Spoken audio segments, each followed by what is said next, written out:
Hello भाई, राम राम सब ने। आज हम जो हरियाणा का प्रीवियस ईयर क्वेश्चन पेपर कर रहे थे उसका सेट नंबर है 14। हरियाणा कंडक्टर 2016 में ये परीक्षा हुई थी और इस पूरे पेपर का सॉल्यूशन करेंगे। हरियाणा का सबसे कम साक्षरता वाला जिला कौन सा है? तो हरियाणा का सबसे कम साक्षरता वाला जिला है मेवात। 54 पॉइंट कुछ है। अगर 54 और 55 आए ना तो हमें 55 करनी कि 54.6 या 7 है, तो फिर इसको करना है 54। मतलब अगर 54 55 आए तो 55% करना है। और सबसे अधिक साक्षरता दर वाला जिला है गुरुग्राम। मनसबदारी प्रथा किसके द्वारा लागू की गई थी? तो मनसबदारी प्रथा लागू की गई थी अकबर के द्वारा। और मनसबदारी प्रथा है ना, मुगल साम्राज्य की प्रशासनिक प्रणाली थी। इसे 1595-96 ईस्वी में जागीरदारी प्रथा के स्थान पर आरंभ किया गया था। तो ये पूछे मनसबदारी प्रथा किसके स्थान पर जारी की गई थी? तो जागीरदारी जो प्रथा थी ना उसके स्थान पर आरंभ की गई थी मनसबदारी प्रथा, और अकबर ने इसको लागू किया था 1595-96 ईस्वी में। और जिसका है ना मनसब अरबी भाषा का शब्द है। तो ये पूछे मनसब किसका शब्द है?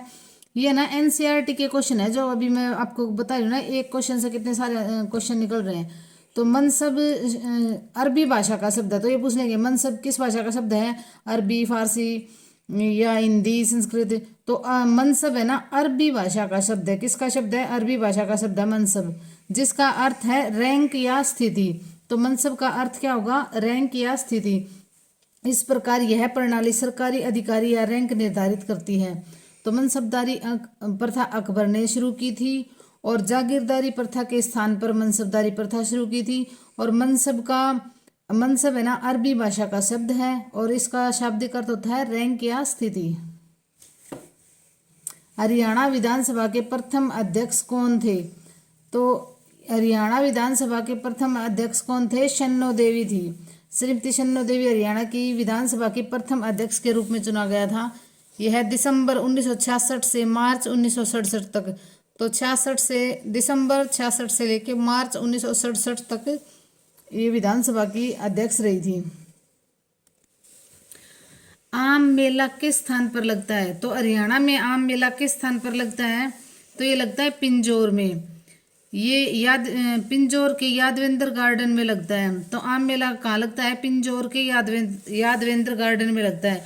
और यह 2 दिवसीय मेला है, मतलब ये 2 दिन तक चलता है। ये आम मेला 2 दिन तक चलता है और पिंजौर में है, यादवेंद्र गार्डन में लगता है ये मेला। और हर वर्ष मतलब हर साल इसका आयोजन किया जाता है। यह मेला आम उत्पादकों का एक मंच उपलब्ध करवाता है। जो आम उत्पादक है ना उनके लिए एक मंच उपलब्ध करवाता है ये मेला।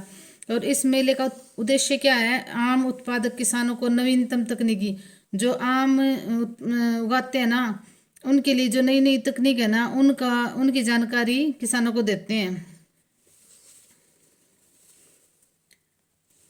निम्नलिखित में से हरियाणा के किस नगर पर तैमूर ने आक्रमण किया था? तो तैमूर एक लंगड़ा वो था शासक, और इसने हरियाणा के किस नगर पर आक्रमण किया था ये पूछ रखा है। तो ये क्या था? फतेहाबाद, सिरसा, हिसार। ये तीनों इसने ना तीनों पर आक्रमण किया था तैमूर लंग ने। बाणभट्ट किस राजा के मित्र व राजकवि थे? तो बाणभट्ट हर्षवर्धन के मित्र और राजकवि थे। और मतलब हर्षवर्धन का जो सदी है ना वो 7वीं सदी होती है, 7वीं सदी बोली जाती है। और ये संस्कृत के कवि थे बाणभट्ट, और हर्षवर्धन के मित्र और राजकवि थे। बाणभट्ट के द्वारा लिखे गए थे हरिश्चरित्र ग्रंथ संस्कृत साहित्य के महत्वपूर्ण ग्रंथ था।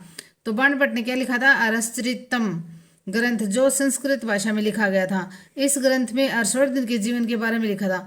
तो जो हर्षचरितम ग्रंथ है इसके बारे हर्षवर्धन के बारे में लिखा गया था उस बुक में। और इनके द्वारा और लिखे गए हैं कादम्बरी जो है ना दुनिया का प्रथम उपन्यास था कादम्बरी। तो ये भी पूछ सकते हैं भी, दुनिया का प्रथम उपन्यास कौन सा था? कादम्बरी। तो बाणभट्ट का राजकवि और मित्र और राजकवि कौन थे? हर्षवर्धन। निम्नलिखित जिलों में से किस में हड़प्पा सभ्यता का राखीगढ़ी स्थल खोदा गया है? तो राखीगढ़ी कहाँ मिला है? ये है हिसार में। हड़प्पा सभ्यता का राखीगढ़ी स्थल कहाँ है? हिसार में है। और राखीगढ़ी का उत्खनन 1997 से 99 के बीच अमरेंद्र नाथ द्वारा किया गया था। तो किस द्वारा किया गया था राखीगढ़ी का? अमरेंद्र द्वारा इसका उत्खनन किया गया था। और ये हिसार जिले में है राखीगढ़ी। और महत्वपूर्ण स्मारक क्या है इसमें? जैसे दुर्ग, प्राचीर, मंडप, कोठरियाँ, ऊंचे चबूतरे यहाँ मिले हैं। और राखीगढ़ी के उत्खनन से जल निकासी की व्यवस्था, आने जाने का मार्ग, कांसा, अन्य धातुओं की वस्तुएं प्राप्त हुई। तो ये पूछ सकते, देखो राखीगढ़ी कहाँ है? हिसार में। और इसके उत्खननकर्ता कौन है? अमरेंद्र। अच्छा, ये कब से कब तक उत्खनन किया गया था इसका? तो 1997 से 1999 के बीच। और उत्खननकर्ता कौन थे? अमरेंद्र नाथ द्वारा किया गया था। खेलों के क्षेत्र में गीता फोगाट का नाम संबंधित है। तो ये किससे संबंधित है? कुश्ती से। बिंदावास वन्य जीव अभ्यारण्य हरियाणा के किस जिले में स्थित है? तो ये है झज्जर जिले में। और बिंदावास कहाँ है? झज्जर जिले में है वन्य।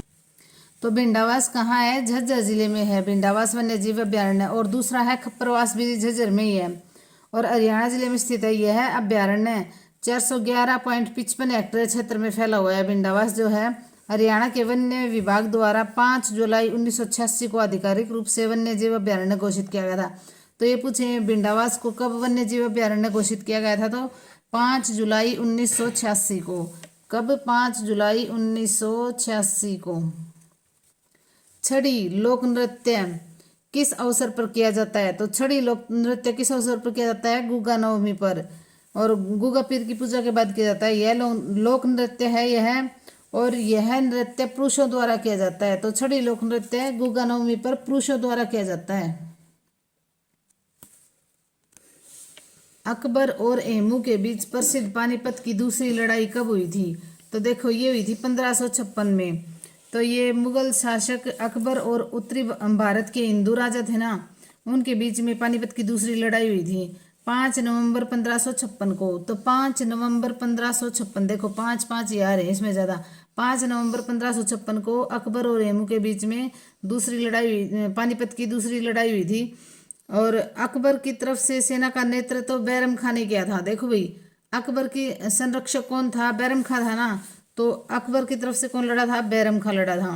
और हेमू को हेमचंद्र भी बोलते हैं। और इन्होंने विक्रमादित्य की उपाधि भी धारण की थी ये। और इन्होंने ना ये अंतिम हिंदू शासक भी थे। कौन? हेमू, हेमचंद्र विक्रमादित्य भी बोलते हैं इसको। तो पानीपत की दूसरी लड़ाई 1556 में हुई थी 5 नवंबर 1556 में। पहली हुई थी 1526 में, दूसरी 1556 में और तीसरी 1761 में। ख्वाजा अल्ताफ हुसैन आली थे। तो ख्वाजा अल्ताफ हुसैन आली कौन थे? ये थे कवि, ये एक उर्दू कवि और लेखक थे। इनका जन्म हरियाणा के पानीपत जिले में हुआ था। ये क्या थे? उर्दू के कवि और लेखक थे। ख्वाजा अल्ताफ हुसैन आली कवि और लेखक थे और इनका जन्म पानीपत में हुआ था 1837 में। कब हुआ था? 1837 में। गालिब की जीवनी, सादी सिरजी जीवनी, सर सैयद अहमद खान की जीवनी लिखा है। इन्होंने बरखा रुत कविता भी लिखी है। तो बरखा रुत कविता पूछने तो किसने लिखी थी? अल्ताफ हुसैन आली ने। निम्नलिखित में से कौन हरियाणा का प्रथम राज्य कवि के नाम से जाना जाता है? तो कौन है ये? उदय भानु हंस। प्रथम राज्य कवि के नाम से जाने जाते हैं उदय भानु हंस। और सन 1966 में हरियाणा का अलग राज्य के गठन के बाद उदय भानु हंस को हरियाणा का राजकवि घोषित किया गया था। तो जब हरियाणा अलग हुआ ना, तब इनको राजकवि घोषित किया गया था। इनके द्वारा लिखी गई प्रमुख रचना कौन कौन सी हैं? हंस मुक्तावली, संत सिपाही, देशा में देश हरियाणा। ये आ जाता है देशा में देश हरियाणा, तो बहुत बार आता है। तो किसने लिखा था? उदय भानु हंस ने। देशा में देश हरियाणा उदय भानु हंस ने लिखा था। और शंख, सहनाई, इनके द्वारा लिखी गई पुस्तकें उदय भानु हंस की काव्य साधना तथा उदय भानु हंस के प्रतिनिधि गीत हैं। इन्होंने 2009 में इनको 2009 में हरियाणा साहित्य रत्न सम्मान दिया गया था। तो हरियाणा के प्रथम राजकवि कौन है? उदय भानु हंस। देशा में देश हरियाणा इनकी प्रमुख रचना है और 2009 में इनको साहित्य रत्न सम्मान भी दिया गया था। गिद्ध संरक्षण व प्रजनन केंद्र हरियाणा में किस स्थान पर है? तो गिद्ध संरक्षण व प्रजनन केंद्र हरियाणा के पिंजौर में है, पिंजौर पंचकुला में। तो गिद्धों की संख्या में गिरावट की जांच के लिए इस केंद्र की स्थापना 2001 में। तो ये पूछे गिद्ध संरक्षण व प्रजनन की स्थापना कब की गई थी? तो 2001 में की गई थी।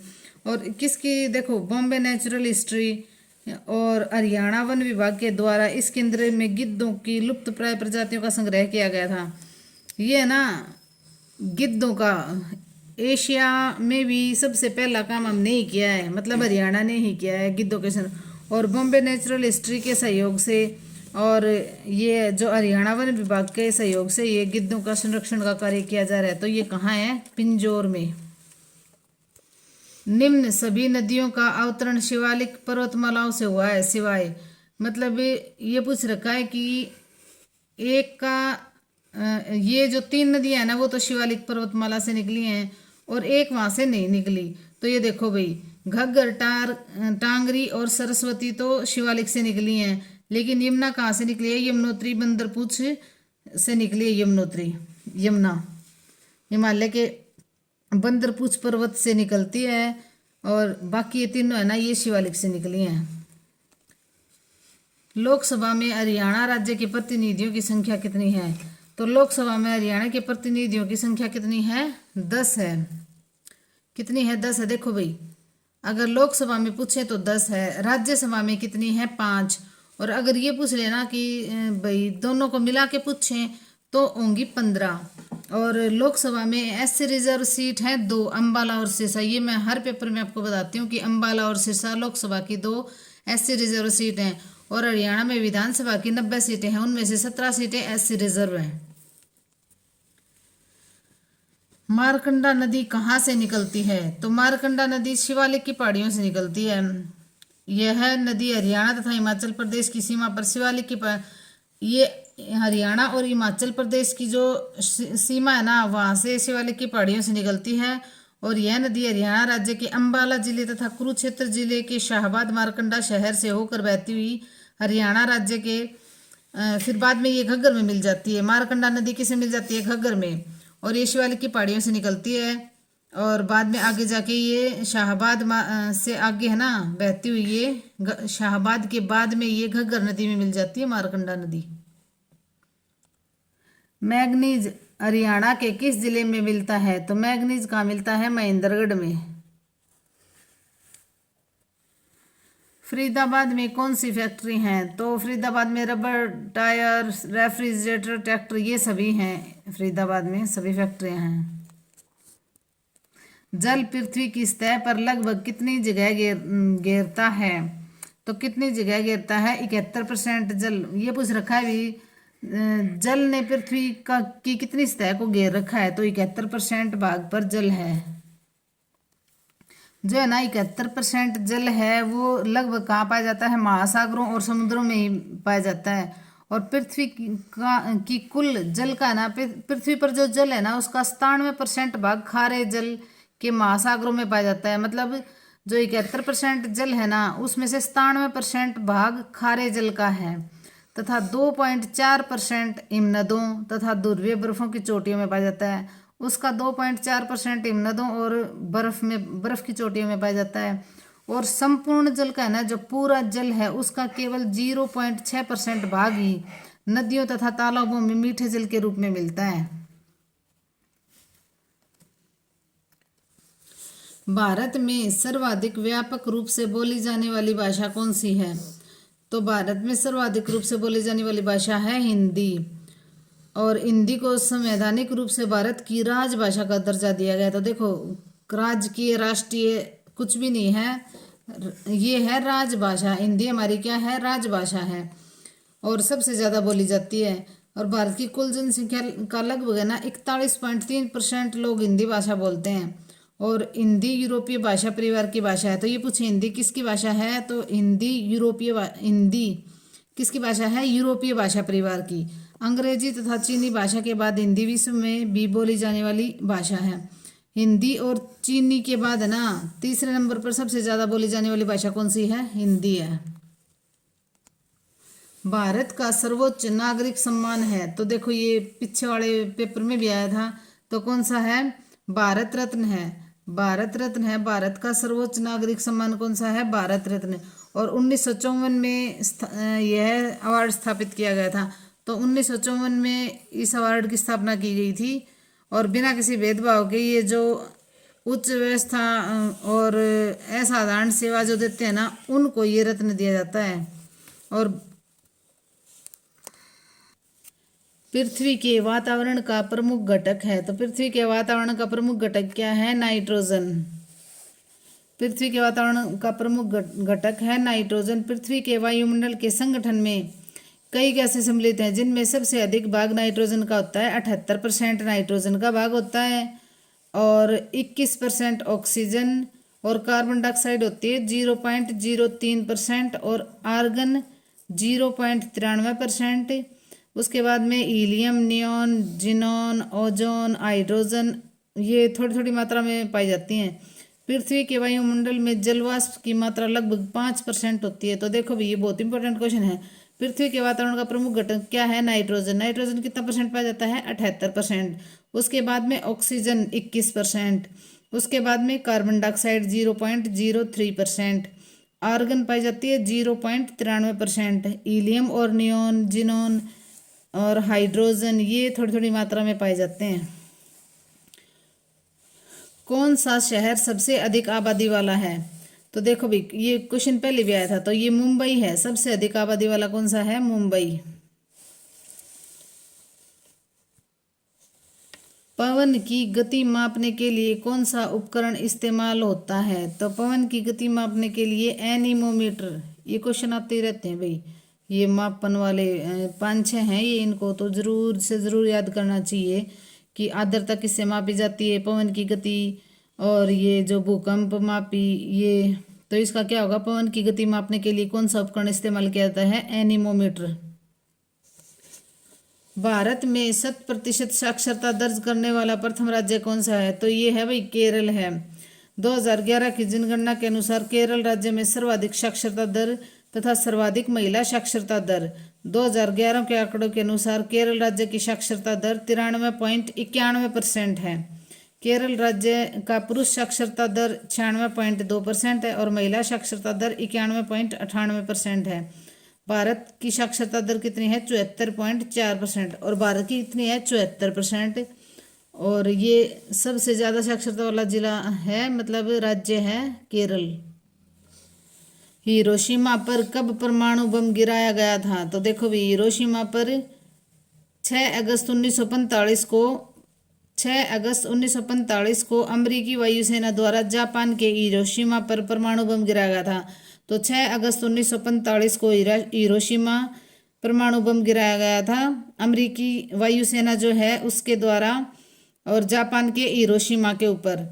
और इसको क्या नाम दिया गया था? Little boy. इस बम को नाम दिया गया था लिटिल बॉय।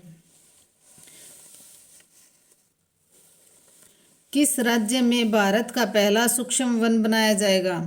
तो ये बनाया जाएगा छत्तीसगढ़ में। छत्तीसगढ़ में भारत का पहला सूक्ष्म वन बनाया जाएगा। किस वायुमंडलीय स्तर में अधिकतम मौसमी घटनाएं घटित होती हैं? तो किस वायुमंडल में अधिकतम मौसमी घटनाएं घटित होती हैं? तो ये आएगा अक्षोभ मंडल में। अक्षोभ मंडल में ना सभी मौसमी घटनाएं जैसे तूफान, बादल, मेघ गर्जन, धुंध, बिजली आदि, बिजली कड़कना आदि की घटनाएं होती हैं ना, जो अक्षोभ मंडल में होती हैं। किस में होती हैं? अक्षोभ मंडल में अधिकतम मौसमी घटनाएं होती हैं। और अक्षोभ मंडल पृथ्वी के वायुमंडल का सबसे निचला भाग है। पृथ्वी के धरातल से 12 किलोमीटर तक ऊंचाई तक पाया जाता है। तो अक्षोभ मंडल की ऊंचाई कितनी है? 12 किलोमीटर की ऊंचाई तक पाया जाता है। और अक्षोभ मंडल पृथ्वी की वायुमंडल का सबसे घना परत है, मतलब घनी परत है। तो ये अधिकतम मौसमी घटनाएं किसमें होती हैं? अक्षोभ मंडल में, और 12 किलोमीटर इसकी ऊंचाई है। आप परिवहन वाहन को कैसे पहचान सकते हैं? तो कैसे पहचान सकते हैं परिवहन वाहन को? वाहन की नंबर प्लेट देखकर। तो वाहन की नंबर प्लेट देखकर ही पहचान सकते हैं। भारत में रबर के उत्पादन का 90% देने वाला राज्य का नाम बताएं। कि ये पूछ रखा है कि 90% जो रबड़ उत्पादन करता है वो कौन सा राज्य है? तो ये है केरल। 90% केरल रबड़ का उत्पादन करता है। और केरल में है ना 5.45 लाख हेक्टेयर पर रबड़ की खेती की जाती है।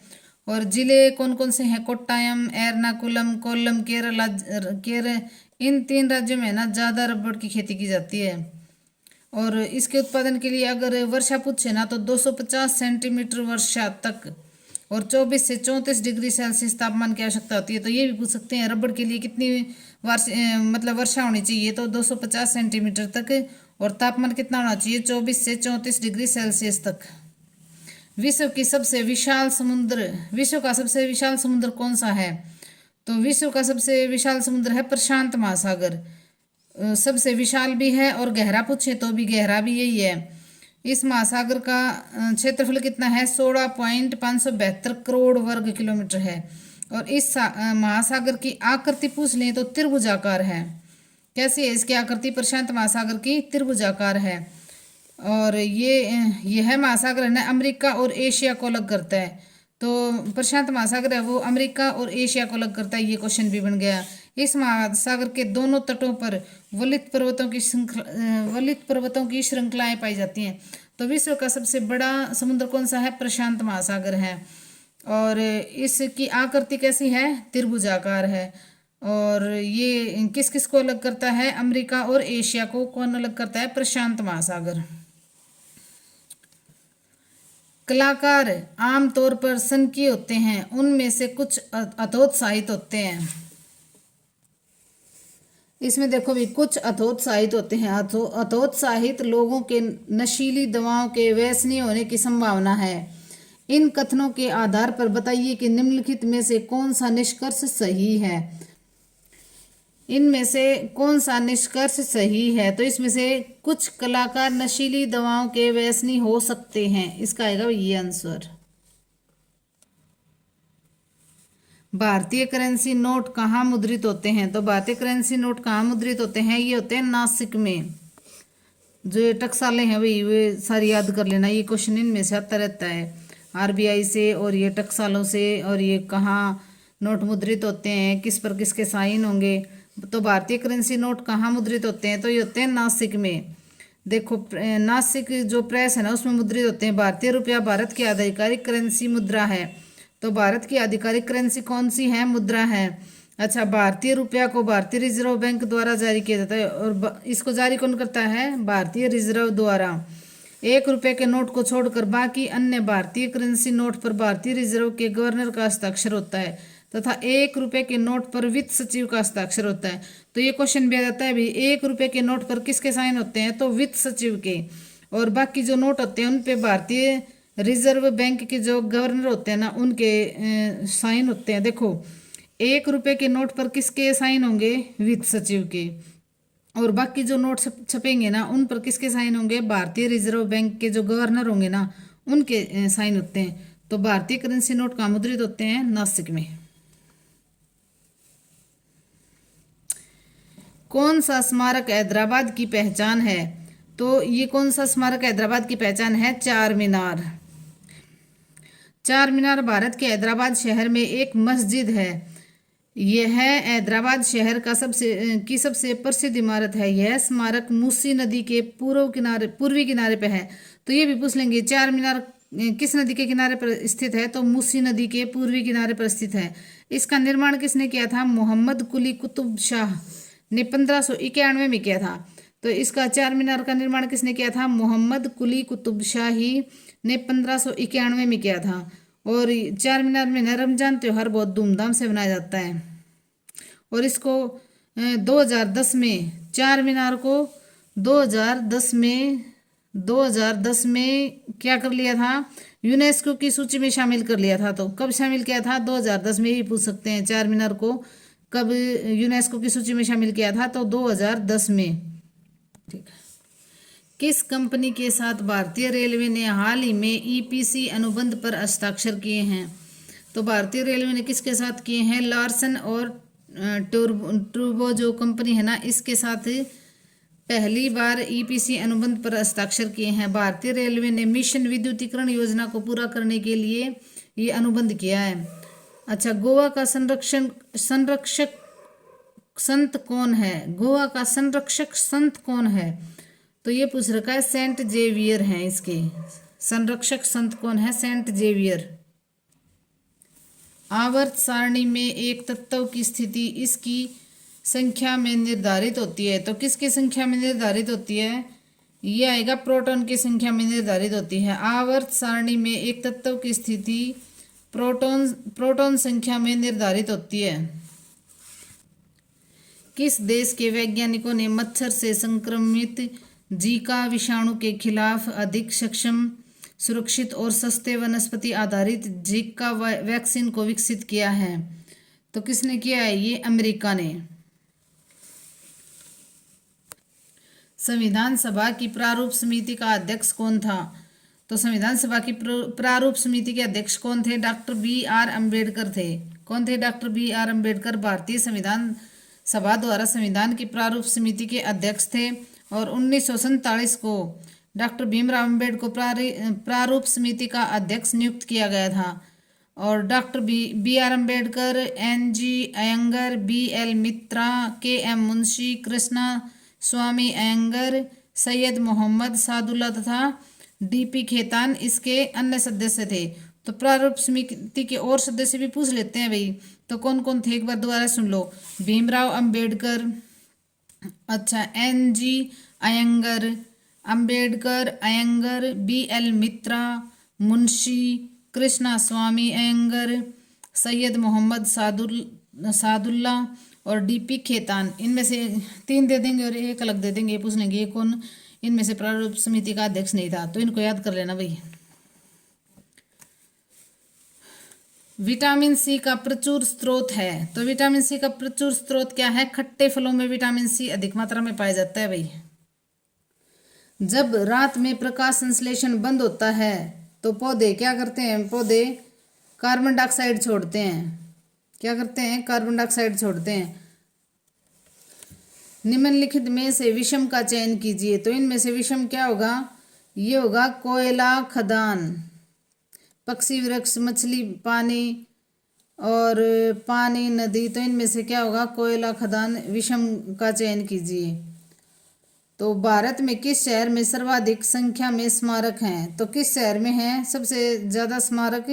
तो ये हैं दिल्ली में सर्वाधिक स्मारक हैं। दिल्ली में कई प्रसिद्ध स्मारक हैं, जैसे कुतुब मीनार, लाल किला है, जामा मस्जिद है, Jantar Mantar, India Gate, Lotus Temple, Humayun का मकबरा, सफदरजंग का मकबरा, पुराना किला, लोहा स्तंभ, लोधी का मकबरा आदि। यहाँ निजामुद्दीन औलिया की दरगाह भी है।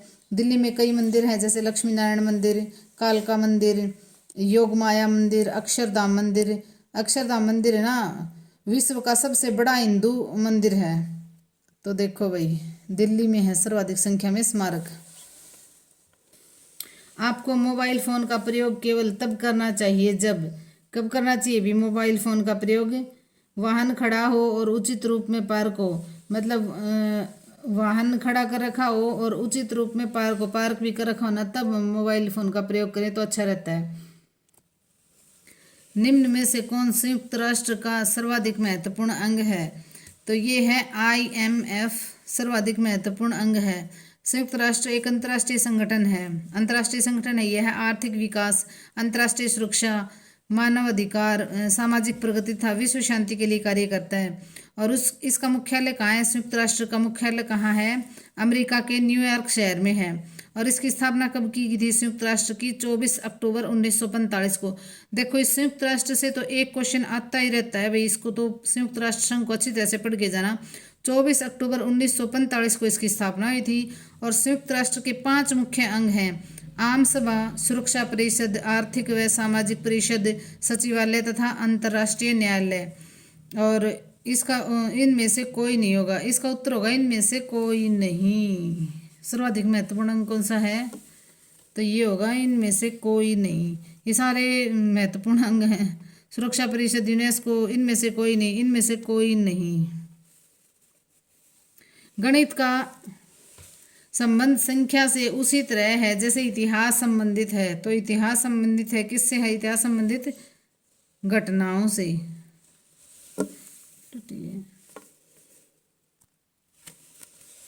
वातावरण में कार्बन डाइऑक्साइड की मात्रा लगभग क्या है? तो वातावरण में कार्बन डाइऑक्साइड की मात्रा कितनी है? ये देखो पहले करवाया था 0.03 सबसे ज्यादा, फिर सेकंड नंबर पे, थर्ड नंबर पे, ये मैंने अभी करवाया था, वो देख लेना। 0.03 होगी कार्बन डाइऑक्साइड की मात्रा वातावरण में। महात्मा गांधी की हत्या कब हुई थी? तो ये महात्मा गांधी की हत्या कब हुई थी? 30 जनवरी 1948 को। महात्मा गांधी की हत्या कब हुई थी? 30 जनवरी 1948 को। इन्होंने बहुत सारे ये आंदोलन चलाए थे, खेड़ा सत्याग्रह, चंपारण सत्याग्रह, असहयोग आंदोलन, दांडी यात्रा, भारत छोड़ो आंदोलन। और महात्मा गांधी की हत्या 30 जनवरी 1948 को 78 वर्ष की उम्र में हुई थी। और नई दिल्ली का जो बिड़ला भवन है ना, यही पूछ लेंगे भाई कहाँ? तो नई दिल्ली का जो बिड़ला भवन है ना, उसमें नाथूराम गोडसे ने गोली मारकर उनकी हत्या कर दी थी। और राजघाट में गांधी जी का स्मारक बनाया गया है। तो गांधी जी का स्मारक कहाँ है? राजघाट में।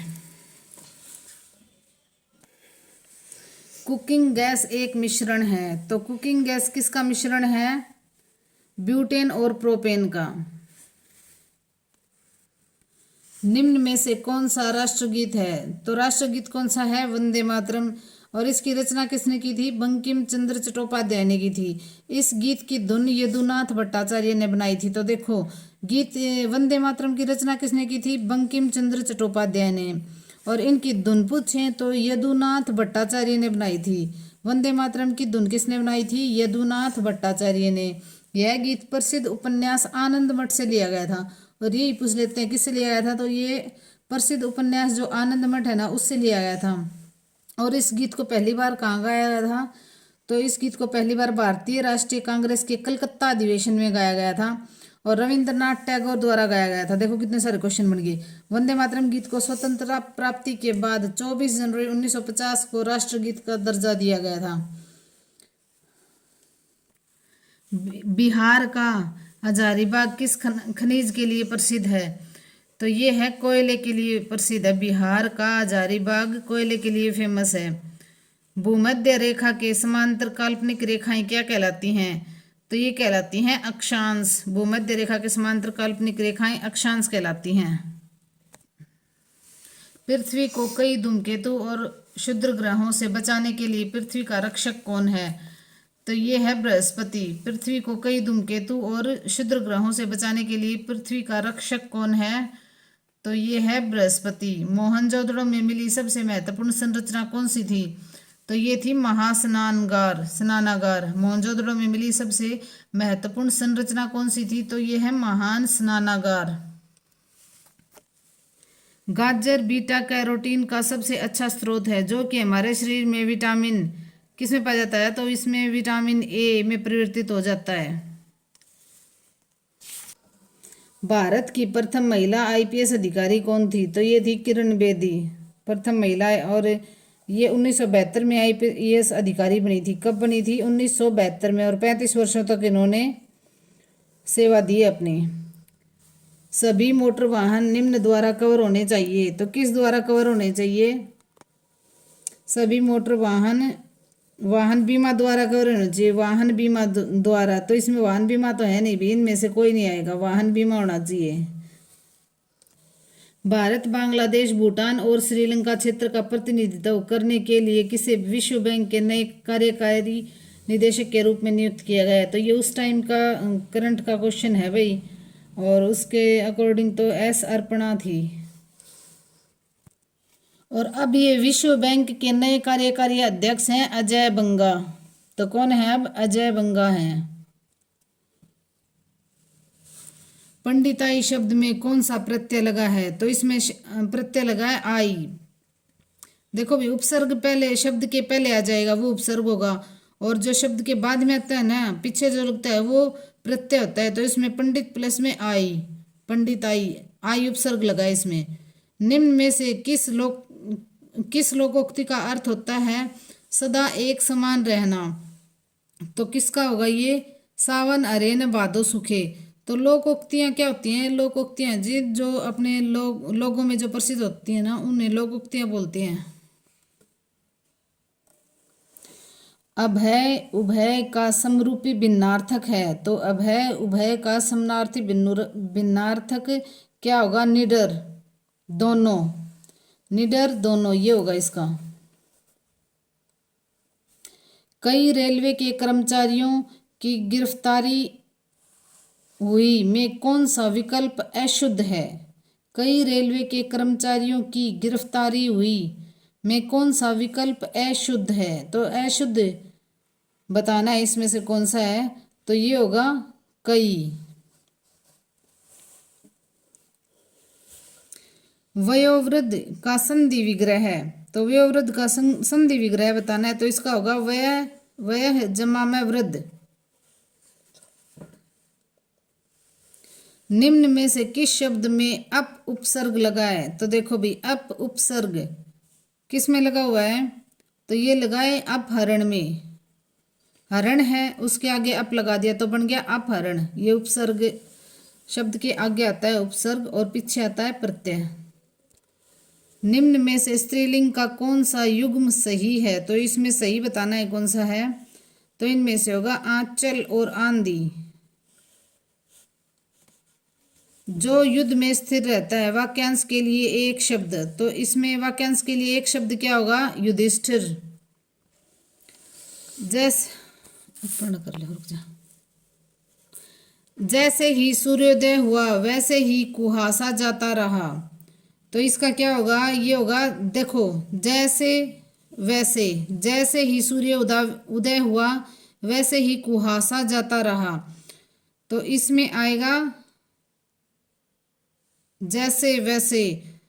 इसका आएगा संयुक्त वाक्य, जैसे और वैसे, इससे ये संयुक्त वाक्य बन गया जिसमें जैसे वैसे, ये इससे पता चल रहा है कि ये संयुक्त वाक्य है।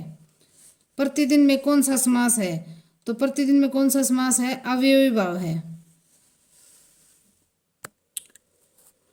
लाइक शेयर और सब्सक्राइब करना भी वीडियो को, और आगे भी ये जो सीरीज़ है ये 78 प्रीवियस क्वेश्चन पेपर हैं, ये पूरे जल्दी से जल्दी पूरे करवाने की कोशिश करेंगे।